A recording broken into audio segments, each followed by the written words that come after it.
Everybody, Stefan Molyneux from Freedom Main Radio, back with Alex Epstein. He is the president and founder of the Center for Industrial Progress, the author of The Moral Case for Fossil Fuels, and currently auditioning a jacket that should be auditioning for Spandau Ballet. Now, your T-shirt there, Alex, I love fossil. Just tip up a little, yeah. We don't want people to think you're a Bernie Sanders supporter, so just it's I love fossil fuels, not just I love Bernie Sanders. So thanks for taking the time. Good to have you back. Good to be here. You know, nobody has suspected that I support Bernie Sanders. I would imagine that's the case. Now, the State of the Union speech that was Obama gave recently. I guess it's his last big swan song. And the Republicans, a little bit, the Democrats, massively in their speeches have been talking about climate change, the impending tsunami of waterlogged doom that is about to engulf the planet and other kinds of stuff. It's the biggest single threat facing human beings these days, which I thought for Hillary Clinton would be the FBI. But again, it's just my particular perspective. What are your thoughts on what the politicians have been exhaling over the masses these days? Well, I think their words are definitely much more dangerous than the CO2 that's coming out of them. I guess the context people are probably watching this somewhat familiar with at least your view on this. But basically, CO2 is a byproduct of burning fossil fuels. And burning fossil fuels is one of the single most constructive things that human beings do. It provides 85+% of the energy that all of our machines use in all of civilization. And if we look at the impact of that byproduct, we find that it is completely manageable and really inconsequential in comparison to the benefits we derive. So we should burn fossil fuels happily. Now, our politicians have almost no regard for freedom, for capitalism, for human ingenuity, for technology, for industrial achievement, and thus they have almost no regard for the achievement that is the modern fossil fuel industry. They don't seem to think that it requires anything to maintain such an industry, certainly not freedom. And unfortunately, therefore, all they focus on is the byproduct and then a bunch of doomsday predictions made about the byproduct, predictions that have been made for the last 35 years and have come completely false. So it's very, very dangerous that they don't think anything about the risks of restricting fossil fuel freedom and only think about the benefits of restricting fossil fuel freedom, of which there are none. Well, of course, for those not familiar with, I guess, what we could loosely call science, my sort of latest reading on some of the climate models. I did some modeling when I was younger. No, I did some computer modeling when I was younger and as an entrepreneur. And it is very much you can get out whatever you want. And when you're talking about something as complex as climate, where they have, I think, north of 600 variables that they're all tweaking and where they can massage the raw data to get the effects that they want. This is about as close to science as alchemy and prayer. And so I just find that this idea that this modeling is somehow the same as science is kind of confusing. What are your thoughts on the relationships between this computer modeling and what's actually coming down in the world? Yeah, I mean, people interested in this should check out our last discussion of this, since I thought we raised some important points. But briefly, I think two things. One is that all the models should ultimately be judged by how accurate they are, but particularly how accurate they are in predicting impacts that are relevant to human beings. So both of these are wrong. A, the models predict nothing with accuracy. So they predict warming developments much worse than just anyone using a dartboard would predict them, or anyone with common sense, because anyone with common sense would have said, hey, in the last 30 years, might get a little warmer, might not, probably won't be that much. Guess what? That's what happened. But James Hansen predicted that between the years 2000 and 2010, it would get between 2 to 4 degrees warmer, which would have been more than the previous 150 years. And instead, it got about 0 degrees warmer in that period. So a model only works to the extent that you have very, very precise understanding of the different drivers of a certain phenomenon. And obviously that doesn't happen. And furthermore, even when people talk about temperature, hottest year ever, which means arguably in recorded history, you're talking about tiny percentages of a degree. It has nothing whatsoever to do with human well-being. Humans have never been as safe from the climate as we are today. Now, there is an old saying from one of my favorite physicists, Dr. Richard Feynman, sadly deceased, but he said that all science is based upon skepticism of those in authority. And I really think that's, we have to take empirical evidence, predictability, reproducibility, all that kind of stuff as superior to any of the pronouncements of experts. Science is often thought of as an aggregation of bodies composed of scientists. That is not science. That is bureaucracy.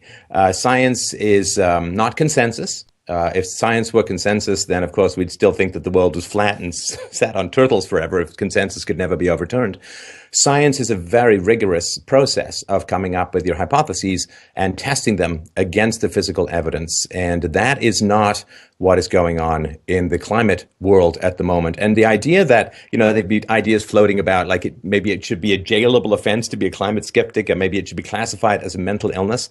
I got to tell you that for me, the idea that one should not bring a heaping gallon of skepticism to people who claim to be able to predict the weather in 100 years, I just don't see how that would. I mean, of course, we have to be skeptical, and we do have to push back, considering especially how many of society's precious and scarce resources are going into this scaremongering. I think skepticism is not a sign of mental illness, but mental health in this area. I think it's important to look at the difference between how we look at what we can call skeptics or iconoclasts even in the past, and how we look at them in the present. Because in the past we think, oh, that guy was a revolutionary. He challenged everyone. Wasn't that good? Aren't we glad that there was a Galileo? But today, and back then, how are those things viewed? It's viewed as he's going against consensus. That's bad. How could everybody be wrong? And the historic, and I would say scientific perspective, is to realize that mass delusion is a very common phenomenon among large populations and even among academic populations. You have academic populations in the past supporting the eugenics movement. You have them supporting socialism in very large percentages.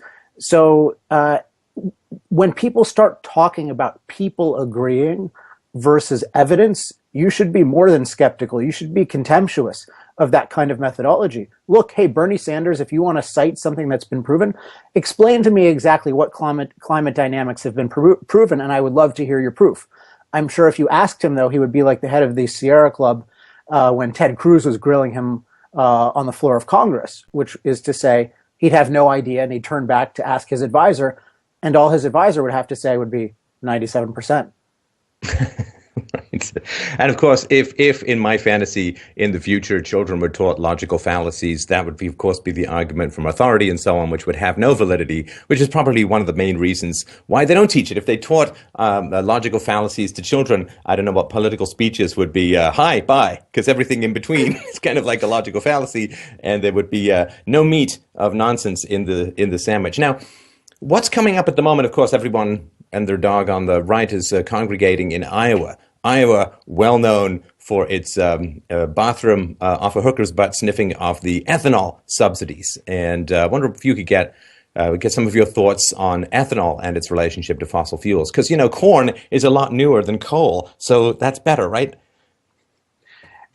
Yeah, no one ever made moonshine before in the past. That's a very new kind of innovation. I like thinking about energy issues the same way I think about any other issue. So if there was some new cell phone development and there was an election in Iowa, okay, and Iowa happened to produce a lot of those kinds of cell phones, what would I think about it? I think, well, if those cell phones are better, people should buy them. And if they're not, they shouldn't. But what the heck does that have to do with Iowa, the government, or the national election? But of course, energy is completely politicized. So there's this idea that we as citizens and voters should favor certain types of energy and scorn other types of energy.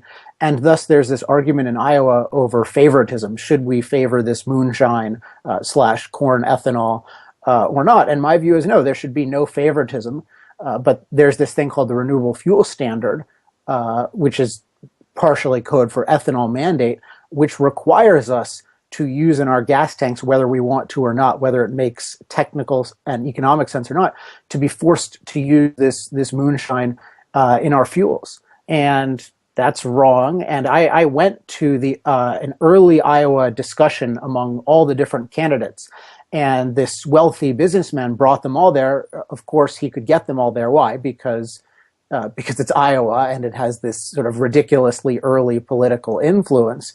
And he asked every candidate what they thought about ethanol. And being free market Republicans, guess what? They're all against it, right? They're all against the ethanol mandate. What would you bet? Only one of them was. Everyone else gave this stupid rationalization. I won't even bother to repeat it. But they were all basically saying, yes, we should favor ethanol. And Ted Cruz, to his credit, whatever else he doesn't deserve credit for, said, look, I don't believe in subsidies for anything. I don't believe it in Iowa, and I don't believe it anywhere else. These guys are going to tell you one thing in Iowa and one thing everywhere else. I'm going to tell you in Iowa that we shouldn't have ethanol subsidies. We shouldn't have subsidies for anything. You should compete on the free market. And he got the largest applause out of everybody because it was one of the few things I've ever heard an honest politician say. So with that, on that one, I'm definitely with Yeah, I mean, ethanol, for those outside of America or those outside the Beltway analysis, ethanol, of course, is a substance derived from corn that there's mandates in 7 states, I think some 2%, some 10% or whatever, that you have to add it to gasoline, and it reduces the mileage. It's not even environmentally friendly because it reduces the mileage of cars. It gums up combustion engines, thus perhaps causing premature engine death, which is, of course, really bad for the environment because you've got to get a whole new engine and dispose of the old one. And, of course, the people in Iowa grow a lot of corn. Iowa, idiots out wandering about? I can't remember exactly what the acronym is. God, come on. But no, when it comes to subsidies, I mean, of course they need to back off from that kind of stuff. I'm always skeptical of people who are avoiding the free market. There's almost always some nefarious work at play when people are avoiding the free market and running to politicians to try and get their cash instead of appealing to people based upon, you can get these benefits from ethanol. And if that was the case, we wouldn't need the government to push it so hard. Yeah, for sure. And anytime you see somebody saying in a political discussion, hey, isn't this technology great? That's just a really weird kind of thing to do. Because again, in any other technology, we just say, hey, look, I just found this great material to fill up my fuel tank with. It didn't totally screw up the engine or anything, and I got more mileage rather than less. Whereas if you put in at least too much ethanol, a little bit of ethanol can be good to prevent certain things and up your octane. But they talk about like 15% ethanol, more than that. Yeah, that basically it attracts water, which is not what you want in a metal situation. One of the amazing things about oil is that it doesn't attract water in the same way as ethanol does. And this is exactly why these technicalities are exactly why Bernie Sanders, Marco Rubio, any of these guys should have nothing to say whatsoever about what goes in our tanks. They should have to say, hey, you're not allowed to sell exploding tanks to customers. If you do that, you're in big trouble.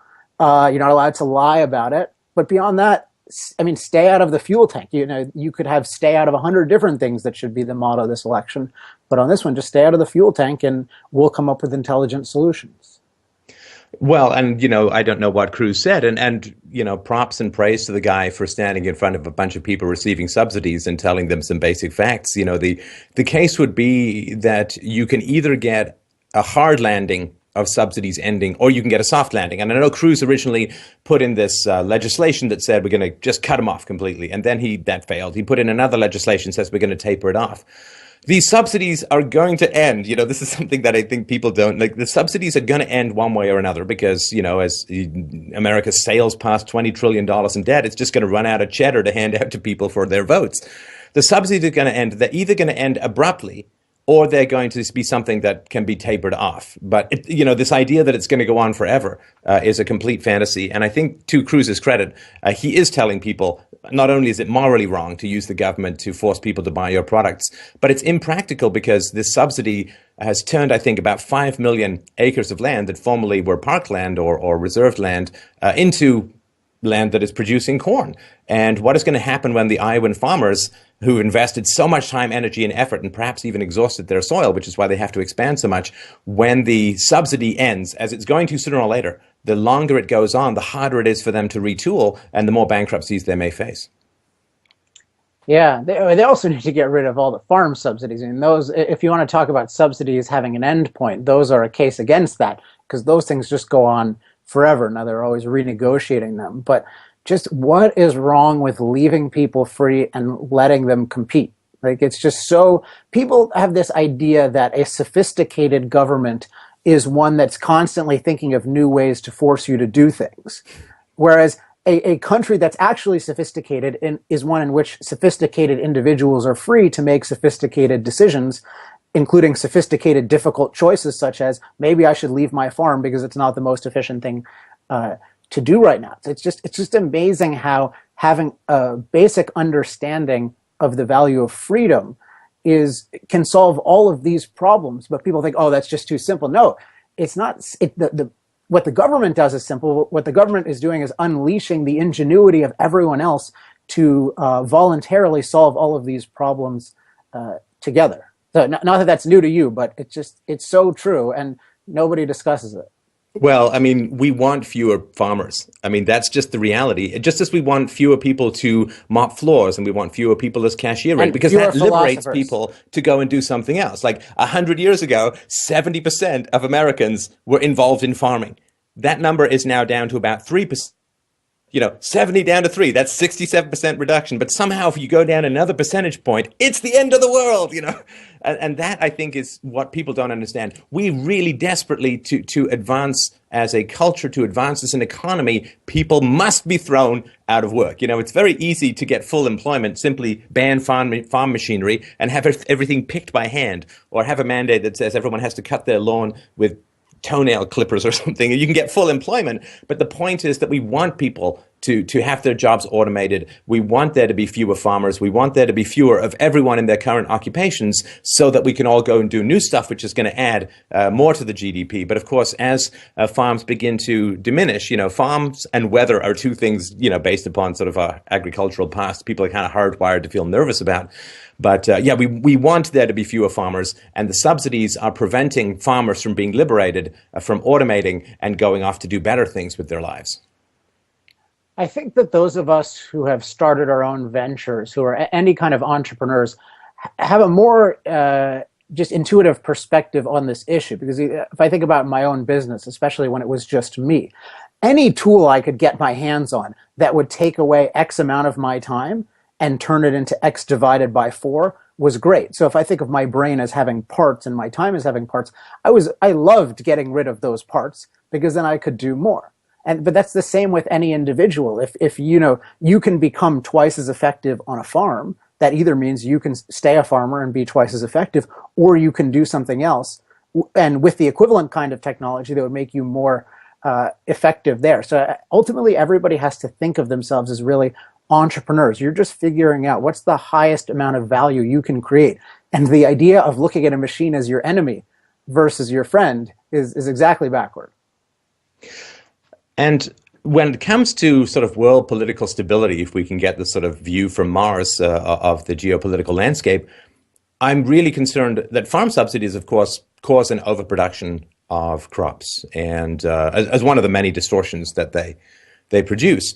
In France, of course, there are these famous lakes of wine and mountains of butter and all of the stuff that is basically just being thrown out. But of course, a lot of this food product is dumped on the third world, right? I mean, it's too much for domestic consumption, or people don't want it at the price. It's shipped overseas, and as part of sort of foreign aid programs, it's dumped into third world countries. Now, of course, when you dump a free good into third world countries, or any country for that matter, it displaces the people who are trying to produce for profit there. So a lot of third world farmers have been unable to compete with all of this dumping of agricultural produce in their marketplaces. This is one of the reasons why there's a mass migration from Mexico to America, and partly for economic opportunity, partly, of course, because of the war on drugs, and partly because of this dumping of highly subsidized or free agricultural products on the local market. Destroys farmers. You can't compete with free. You can't sell a cabbage for a nickel if someone else is handing it out for free. And these displaced people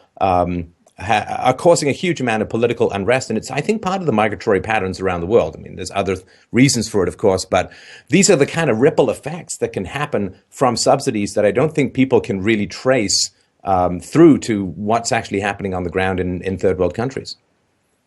Well, I still think the fundamental problem in those places is lack of freedom, because I mean, imagine that we were guaranteed that some deity would just magically shower us all with food constantly, right? Or some. Wait, are you back to the Bernie Sanders thing, or are we gonna? Oh, yeah, supernatural. Okay, got it. Not ancient, but supernatural. Got it. I think Bernie Sanders makes many supernatural claims about his own kinds of abilities. But yeah, whatever. Gaia is just we find out. It turns to the Garden of Eden tomorrow. all the farmers go out of existence, right? So everybody has free food. Well, that's great. We can all do more productive things. We don't get quote unquote displaced, except to the extent that we're coerced. But in these third world countries, they have some semi-legitimate productive things that they at least know how to mimic or do for basic survival, like farming. But they're in no position to start things like steel industries. They just have no freedom like that. So I think they're particularly victimized because but I think the bottom line is that they're so coerced in the first place. And because I don't think the free food would be that big of, like, you want to shower me with free food, like, go for it, I'll be fine. Right. Well, unless, of course, you're in the business of selling food and all of your customers are getting food for free, it's going to be a little tough for you to, Oh, right, but to you sell have your to. wares. Okay, fine. But like, if somebody starts dispensing, free energy philosophy, like, I'll make do. I'll go do something else. Like, more productivity, more goods are generally a good thing. I mean, assuming they were reliable, assuming they were healthy. But in all of these cases, I mean, you're just having sort of one form of coercion mixed with another form of coercion, and it's a mess. And yet the individuals involved have all the capacity in the world to deal with these things if they're free, which includes being incentivized to do rational things. All right. So, given that we're talking about BS, sorry, Bernie Sanders, he has a quote here. I'll get your response to it. I won't imitate him. It's too hard on my voice. No, The please. debate is over. The vast majority of the scientific community has spoken. Climate change is real.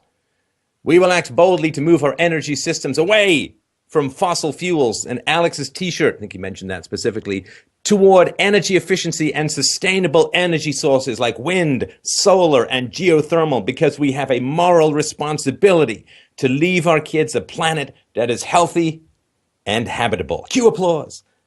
What's he missing there, or what's he got extra that he shouldn't?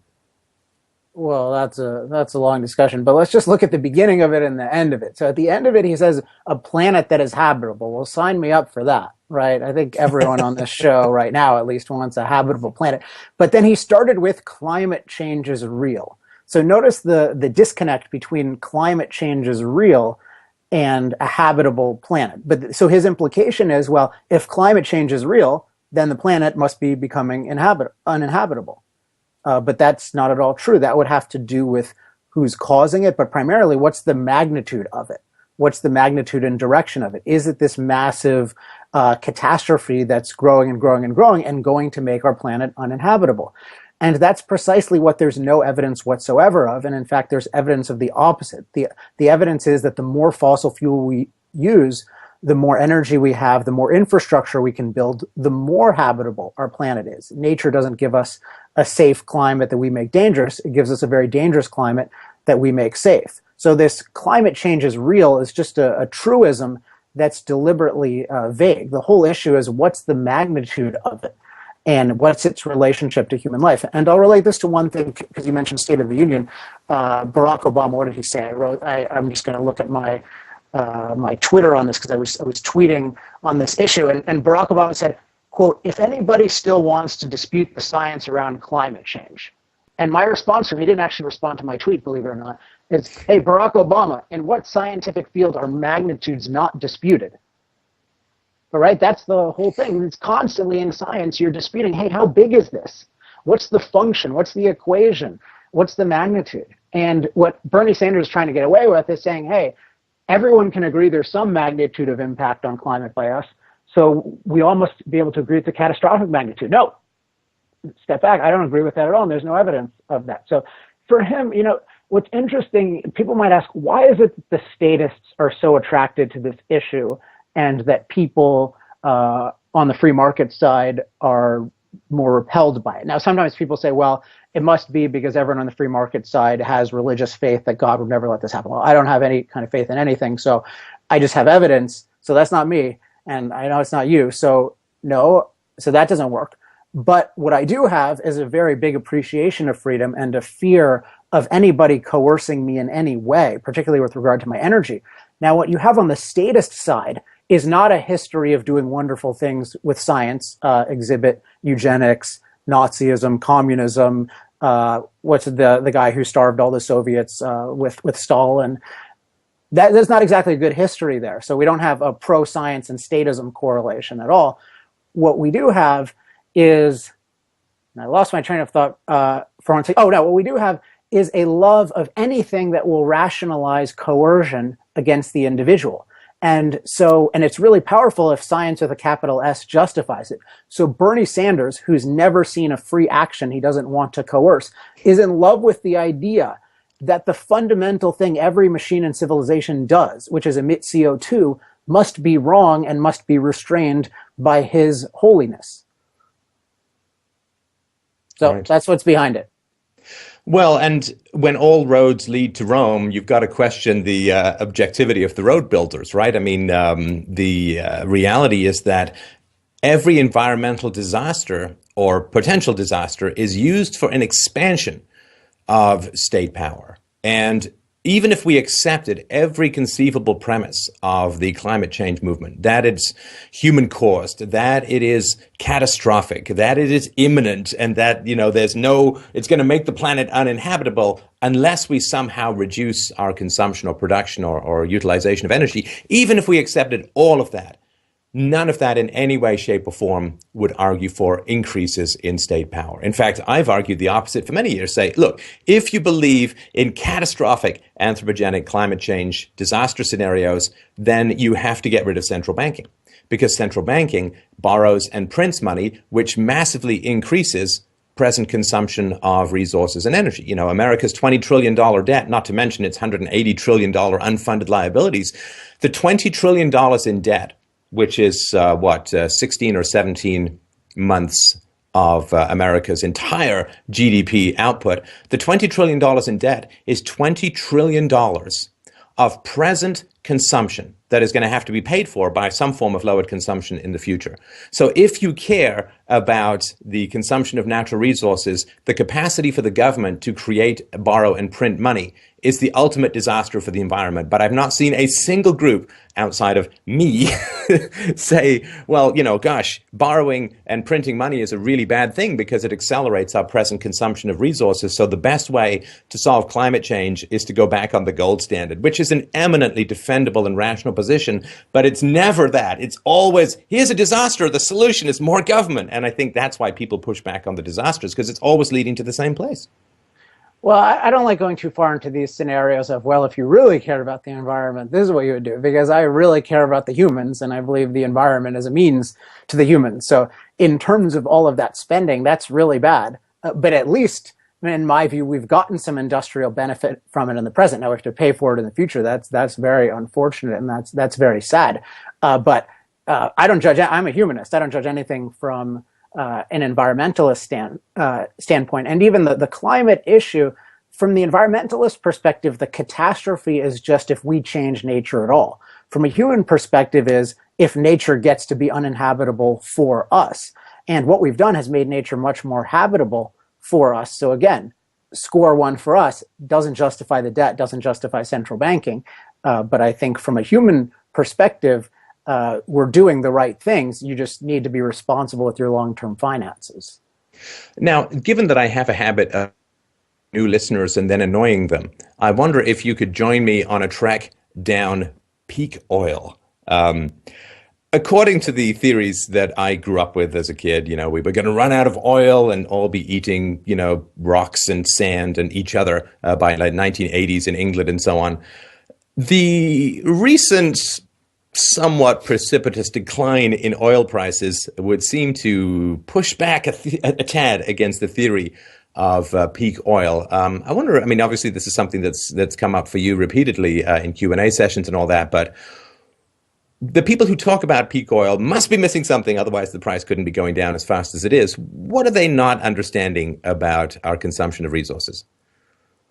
I think there's a couple fundamentals, some of which are sort of economically boring, some of which are a little bit interesting. Nothing is boring about economics, man. Nothing. I love it. My audience loves it. Don't be afraid to be boring. It's so standard that it's embarrassing how often it's not raised. So first of all, we have to dissect this idea of peak oil. Peak oil, like almost any string of words uttered today, is a neologism that's very confusing. So it usually these neologisms often package together multiple things. So in the case of peak oil, one is a prediction about future supplies of oil or ability to produce future amounts of oil more precisely. But then the other is the idea that this will be a crash if those supplies happen to be low enough. And let's first address the idea of a crash, the idea of if a commodity has a certain supply level, it's fundamentally a problem and everyone's life will be ruined. Because I think that's the thing that's economically boring, but very important. And it's just, you have to think of oil or oil products as like any other good. They have a certain value to people. People buy them because they're the best value for the price. And if they go up high enough, what will they do? They will choose to buy something else. They will substitute. This is just a standard thing. Or reduce consumption wherever possible. Yeah. So substitute in the broadest sense of the word, right? To have a substitute good, or just not use it at all and do something else with the time and energy. So this is just pretty standard thing of how prices work. And so there's all of these, you can read any econ book to see how prices work to quote unquote allocate scarce resources. I don't love that terminology at all, but it captures the basic idea of there's a certain amount of oil that people can produce at a certain price. If they can, if that price goes up, if it becomes more costly to produce and or more people want it and are willing to bid up the price, then the price goes up, and that's an incentive for other people to come compete or you to find other substitute uses. It's just fairly simple. So the idea is... And sorry, I just wanted to mention as well that the price is never a straight line, because when there's a jump in price, it means that you can spend more money extracting that resource and still make money. Right. So every time there's a jump in oil prices, the incentives for exploration are also ramped up. And that means that more oil comes on the market, then it goes down a bit, maybe then it runs out. So even if we accept, it's going to be a sort of jagged line up. There's going to be decades of price signals before there would be any kind of, it's no longer economical to use it. Yeah, and I think that the point you just made is particularly the last sentence is very important, that you have a certain the prices give you a long range sense of what's to come. But you just imagine sort of the worst case scenario, because recently we've experienced the best case scenario, which is what you talked about, which is prices go up, people have more incentive to explore, they develop new technologies, and you have this flood of oil on the market. So suddenly we have so many oil reserves that we didn't have, and it seems like magic. Well, that's the price system and human ingenuity at work. But even if that didn't happen, what would happen is then people would be investing more and more into substitutes. Now, we mentioned ethanol before. I was a little bit derogatory of its political manifestation in Iowa, but that would be a perfectly legitimate type of avenue to explore for people to make it much, much cheaper. Or you could use methanol, which is another form of alcohol fuel that you can derive from coal and natural gas, which are much more plentiful and cheaper to get than crops. So what you would see, and you'd see sort of electric car developments as you do, but what you'd see is competition like in any other field. There wouldn't be this cliff where we woke up one day and we went to the gas station, we thought, wait a second, there's no gas in here. We all have gas cars. What's going to happen? It's all going to collapse. Now, you could theoretically say, nothing will ever be as good as oil was, and we'll permanently have to pay a slightly higher energy prices. I doubt that, but you could hypothetically say that. But this idea of a cliff is based on not understanding human ingenuity, not understanding how prices work. So that's the boring point. But nobody seems to understand basic supply and demand when they talk about oil. The other point is a more interesting point, which has to do with the nature of resources, and this is an Ayn Rand, Julian Simon point. And this is the way to think of it is this. I'll often ask audiences, hey, can everyone agree with me that oil and gas are valuable natural resources? And I'll have everyone raise their hands, and I'll say that, especially at oil companies, if I speak there. And everyone will raise their hand. And I'll say, okay, who disagrees with that? And I'll raise my hand, and no one else will. And I say, well, you're all wrong. And they'll say, how can you say that? I'll say, okay, wait, let me ask you this. Was oil a valuable natural resource in 1850? If you drilled and found it, it was disastrous. Like, it's like, oh, what's this black sludge we can't do anything with? What a mess. Right, especially for people drilling for salt water, which is a lot of how they discovered different places where oil existed. So you can say the same thing conceptually about natural gas, which was useless even when you drilled for oil. It was mainly something that would kill you when you drilled for oil. So that was definitely not a resource. Then there's aluminum, uranium, right? Aluminum is one of the most abundant materials in the ground, yet it was useless until what? Until we figured out how to transform the raw material into a resource. So there's this distinction that Ayn Rand makes in the essay Capitalism. What is capitalism? At the beginning of Capitalism, the Unknown Ideal, where she distinguishes between the raw material and the usable resource. And if you get that nature gives us unlimited raw materials, and that our capacity to make usable resources is limited only by human ingenuity, you think of the Earth in a totally different way. George Reisman, I think, described it as like a ball of potential resources. And ever since I read that, I've thought of it that way, and it transformed my thinking. Now, in the context of oil, if you look at how oil exists underground, there's actually dozens of times more of it underground than we've used in the entire history of civilization. But it exists mostly in forms that we have not figured out how to transform into resources. What the recent shale revolution did is unleash probably a couple trillion barrels that were previously useless. And future revolutions, if they're necessary, if there aren't superior technologies, will do it as well. So people think of it as the Earth, Gaia just gave us this pool of, perfect oil, and we're sucking it out and it's almost half gone. Versus no, like Gaia is full of this rock and sand, as you described it before. And we've got huge amounts of it, and we use our human magic basically to turn it into this amazing fuel. So if you get the idea of intelligence in prices and intelligence in resource creation, it gives you a totally different view of oil as, hey, this is the best way we have right now of creating this kind of energy. Doesn't mean it'll always be, but as long as we're free to use our ingenuity, we'll come up with better and better stuff.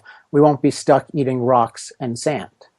Yeah, the extraction of oil at a particular price point is limited by the existing technology. When it starts to run out, the price point goes up. And then what they did, as you know, is they, instead of drilling straight down, they now have these bizarre flexi straw drills that can go round rocks Right. and suck stuff out from underneath that they couldn't formerly get.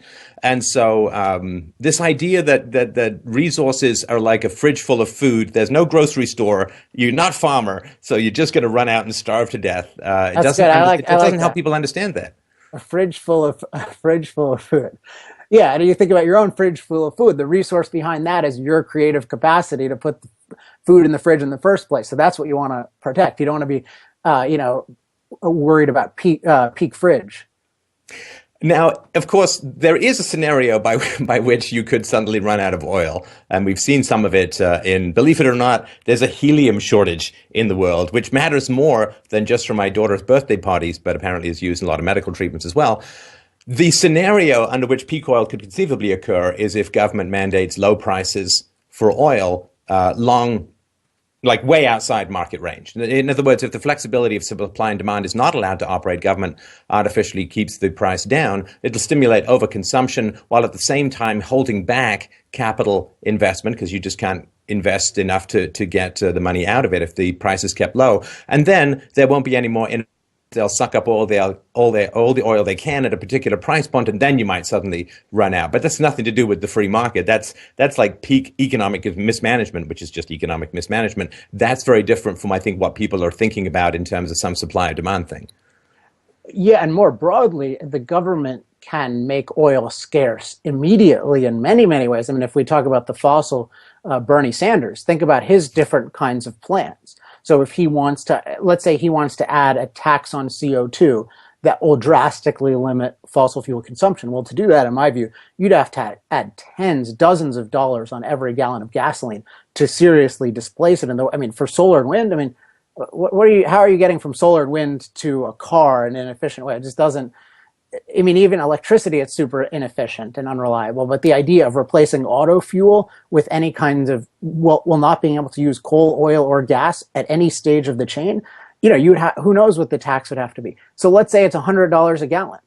These guys are never specific on what they want. Let's say it's $100 a gallon. Well, guess what? That'll stop a lot of people from doing a lot of things really, really quickly. Or just a standard cap and trade thing. If you do a kind of 80%, we want to outlaw 80% of it. Well, guess what? People will have a lot less energy at their disposal. So we don't want to be sanguine about the inevitability of having access to resources. The phenomenon of having access to resources in plentiful quantities is completely a modern phenomenon of having free societies where intelligence can flourish. Before that, they ran out of all kinds of resources constantly, in part because they didn't have freedom, which means they didn't have the science and technology to develop all the abilities, and they also didn't have the freedom to execute things. They didn't have property rights. And where we're going in our society, well, particularly with Sanders and I would argue Trump in different ways, are the idea that the government should be dictating or have the power to dictate every aspect of our lives. And we have to realize that is precarious. So I'm not at all optimistic about resources as such. I'm optimistic. I mean, I'm certain about resources under freedom. Yeah. What's it about Trump's policies that are giving you pause? We've certainly talked about that on the left. What about those on the right? Yeah, and I'll frame it in terms of the whole discussion of Trump and how people think about him, not just himself. There's this idea with the discussion of Trump that, well, what we as a country need is a really good businessman to run the country. You know, we need a leader, somebody who will be a winner and not a loser. And these terms have some sort of congeniality to us from the business world, but you have to think of what the business world is. The business world is a world of free actors who are competing against one another, who cannot force you to do anything against your will, and who are making tiny, tiny, tiny decisions relative to the entire economy as a whole. Even someone like Mark Zuckerberg, it has a tiny, tiny, tiny amount of responsibility relative to the entire economy as a whole. But if you're talking about government force, the last thing you want is somebody who has unlimited confidence in his or her ability to tell every individual in the country what to do. So it's in the discussions of not just Trump, but, oh, we need a businessman type, I have not once heard anyone talk about freedom.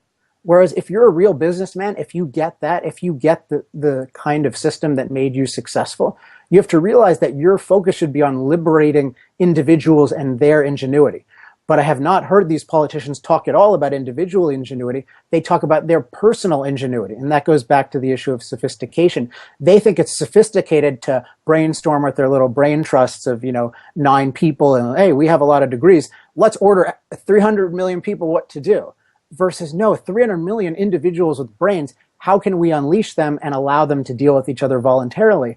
And guess what? That's not actually that complicated. So maybe all these guys want to be innovators, but we have a constitution, we have a Declaration of Independence, there are some good books on political theory. You actually don't need that much more. And I would like a presidential candidate to come and say, look, the essentials have already been figured out. I have nothing novel to add, except that I will actually respect the Constitution. That's the only thing I'm going to bring to the table. That person will get my vote in a second. Well, yeah, I mean, of course, the great cries from Ayn Rand, get out of our way, get out of our way. Let us interact with each other in a free and voluntary and open manner. And that is something that is a challenge for a lot of politicians. I do think with Donald Trump, and nobody can predict what anyone is going to do once they get that ring of power, all the pretty speeches and all the good intentions. I wouldn't even trust myself with that kind of power. But I think one thing that does strike me as heartfelt from Donald Trump is, people constantly criticize him for donating to Democrats and so on. And the fact that he has for most of his career to get anything done in real estate, particularly in an urban setting in America, requires a lot of kneeling before politicos. And I think the degree to which he has had to kiss political rings in order to get anything done has rankled against, what is obviously a pretty proud and independent soul. And I think that he is, and he openly says that he hates the system that forced him to have to give money to politicians. And he's got this sort of Hank Rearden quality a little bit, insofar as, Hank Rearden had a guy in Washington that he hated having to do it, but he had to do it in order to just be able to run his steel mill and so on. I think that kind of heartfelt experience is driving him quite a bit. And I also think if he can get anywhere with simplifying the tax code, he's not a pure flat tax guy, but in terms of simplifying the tax code enormously, I think that would be an enormous unleashing of productive potential. People are scared of the tax code. People who want to become entrepreneurs find it too complicated to manage and make it happen. Simply having to hire an accountant to get through the day is creating a lot of barriers to entry. And I think if people don't shadow of this omnipotent, omnipresent, virtually omniscient IRS looking over their shoulder every day, plus, billions of hours it takes to complete the paperwork and so on. I think if he can do that aspect of things, minimize the need for people to pay off politicians or give politicians money in order to get something done, as well as simplifying the tax code, those are some pluses. Some of the minuses around a tariff war with China and his ambitious overseas kill missions, I have some concerns with. But as far as the economy goes domestically, I can see how some of his experiences and some of what he's said might translate into getting out of some people's way. Let me say one thing about Trump, because there's always this question of why is he so successful? Why is he so popular? Why do all the other people look so awkward?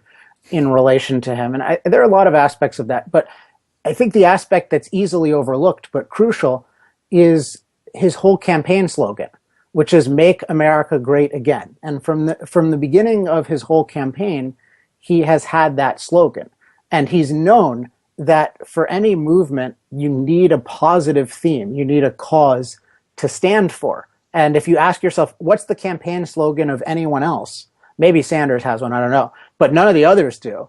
Jeb is just Jeb with an exclamation point. Well, that's so he can avoid the last name Bush, which is a bit of a millstone these days. Right. Okay. But it's so my own appeal then to Trump and Trump supporters is, as excited as you are about Make America Great Again, which I think is a mixture of good things in that, we need to be free and more prosperous, but also bad things, this idea that we need to beat everybody. I don't think that's how we should think of ourselves relative to other nations. But if you really want to make America great again, this issue of energy is the ultimate opportunity, because energy is the industry that powers every other industry. We're at a technological point now, particularly with oil and gas, where we can become the world's energy superpower for decades, which means that every aspect of human well-being gets improved, from having a better environment to having more jobs, but truly productive jobs, to even dealing with some of the deficit issues, to increasing our industrial abilities, having more factories, that kind of thing. Every one of these issues ties to energy abundance. So to put in a plug for something free, I hope people go to americasenergyopportunity.com and just sign. I have a note to politicians that basically says, seize this energy opportunity or we're not voting for you. Because I'm really frustrated watching these stupid debates and they just talk about everybody, Trump's tweets and Clinton's emails. And we've got this amazing opportunity before us that can help address all of these problems, and yet nobody's talking about it. So americasenergyopportunity.com, this will go directly to the politicians and tell them, look, this issue matters. Start talking about real things. And hey, Trump's competitors, free political consulting. Why not make this your issue? Why not stand for something instead of, being like Jeb Bush and spending, 18 hours prepping for responding to Trump?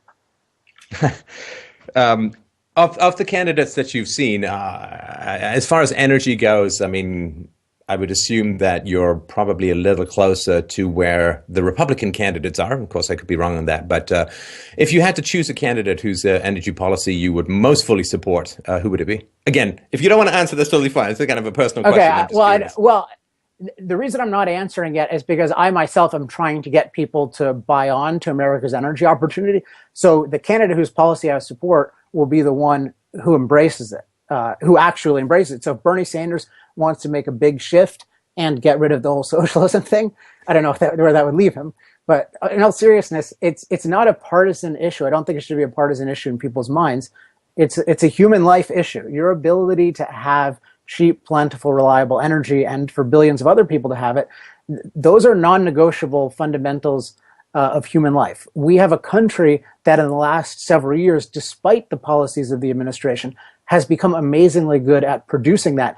And yet we still are making it super hard. How hard is it to build a pipeline? How hard is it to start a mine? How hard is it to drill? How hard is it to frack? How hard is it to sell your product overseas, to create a new factory? All of these things should not be hard. In a free society with property rights, people should be free to do them. They should be able to do them now, and they should be confident that they'll be able to do them in the future. So seizing an energy opportunity is all about freedom. To come back to one of the themes of this call, freedom is the solution to all of these problems. If you like, that's the silver bullet.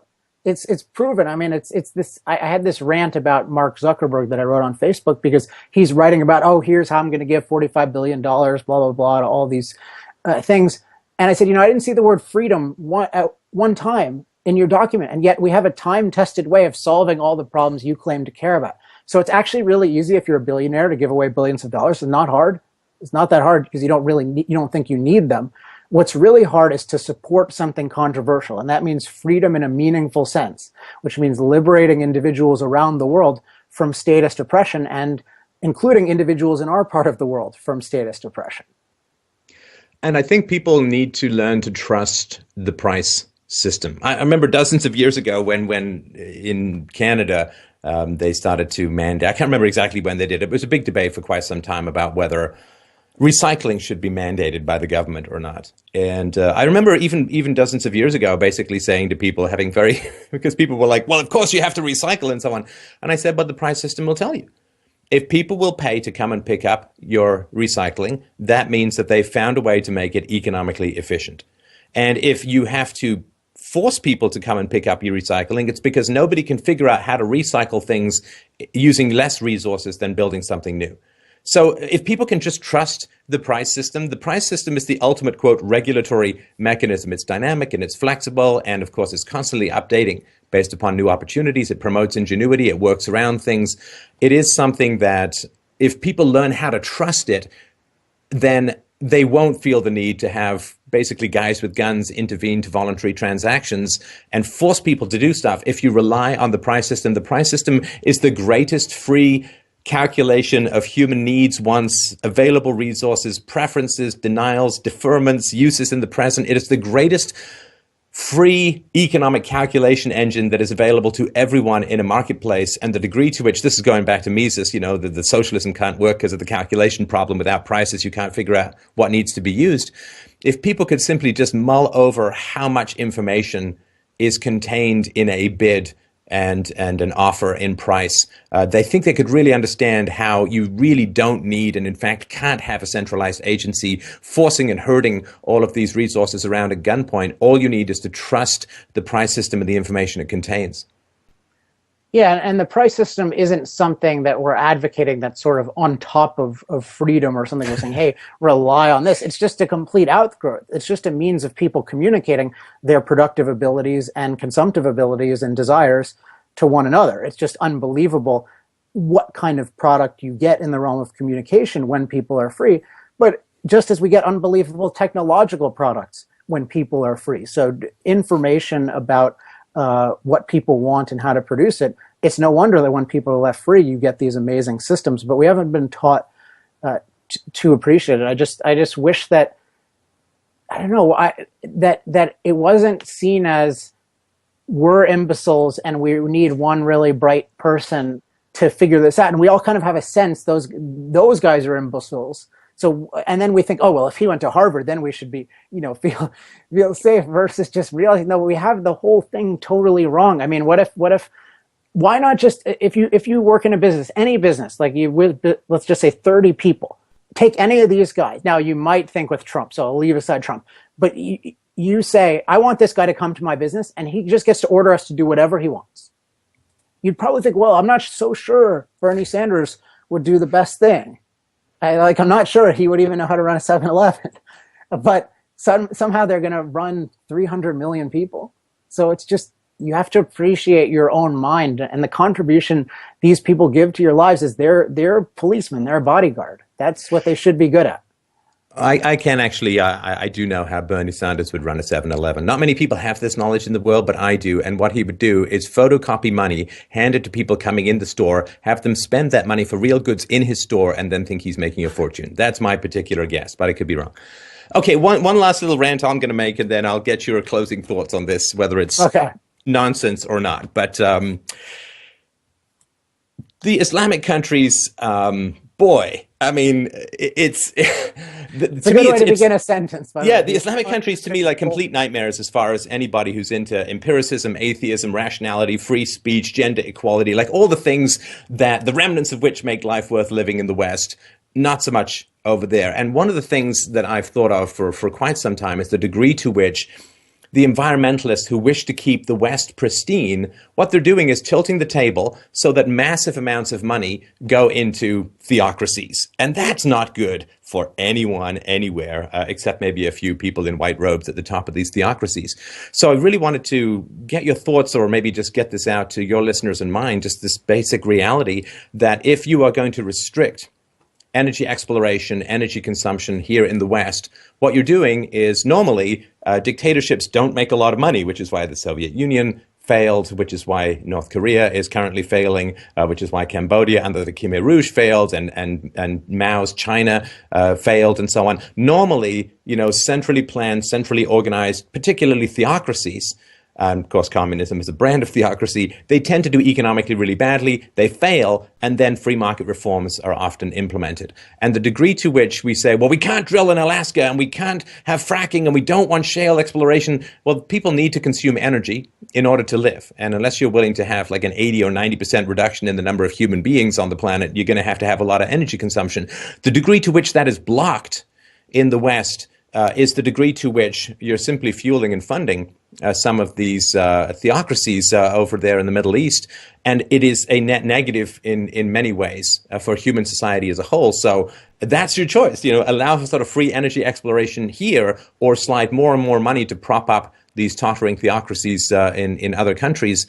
And I think when people see that kind of big picture perspective, these theocracies are going to have to fail if any kind of free market or gender equality or freedom of speech reforms are ever going to take their place.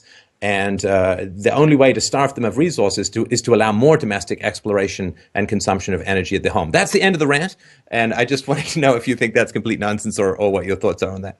I partially disagree with that. I substantially disagree with that, at least as an emphasis. So I'll tell you what I agree with about it, which is that with these countries, I mean, insofar as you deliberately gut your ability to produce energy, you radically reduce your energy security. And that becomes more and more important internationally, the more hostility you have from other countries. So if you have Russia on the market, particularly with their stranglehold in many ways on Europe in terms of gas, and then you have many of the Mideast theocracies being leading producers of oil, and Venezuela being a leading producer of oil. And then your whole policy consists of, okay, no Keystone Pipeline, no American oil drilling. What do? You leave this vital product at the mercy, not of your friends, whom you would freely trade with other commodities and not be worried about, but with enemies or with near enemies. So and with something like oil, we talked about restricting oil before. Yeah, you can have a big shortage of oil caused by these irrational policies, because then you put yourself at the mercy of the other nations, and they can put pressure on you. And we've seen this with the Middle East already. I mean, look at how much they get called Your Holiness and stuff, and these different sheiks come over and they get President Bush would invite the head of Saudi Arabia to his ranch for chicken and biscuits and this kind of thing. And they're holding hands. Yeah, they're holding hands and talk about our eternal friendship. And you see, obviously, this is not happening with random poor countries in Africa that don't wish us 1/100th the harm, that aren't, spending $100 billion on Wahhabism, training terrorists and this kind of thing. So that lack of energy security has at least partially motivated. It's harmful on its own terms, and it's partially motivated being way too friendly with these countries. But the fundamental, I think, in terms of foreign policy is that you can't run a foreign policy by primarily trying to just restrict the resources of your enemies. Now what you can do is refuse to prop them up, as we should have not propped up the Soviet Union for decades. You should absolutely not prop them up. And historically, we have propped up the Arab and Muslim nations by letting them steal, and I use that word deliberately, the oil. That is, we had specific contracts that were based on real wealth creation that were created by American and British companies, and they completely stole the oils, and we let them get away with it. And guess what? The people who stole the oil weren't very good people, and them becoming immediately enriched by something they did nothing to earn was not good for their moral character. Shocker. And to keep their goodwill, hundreds of billions of dollars of weapons have been sold, which they use to oppress their own people to a large degree.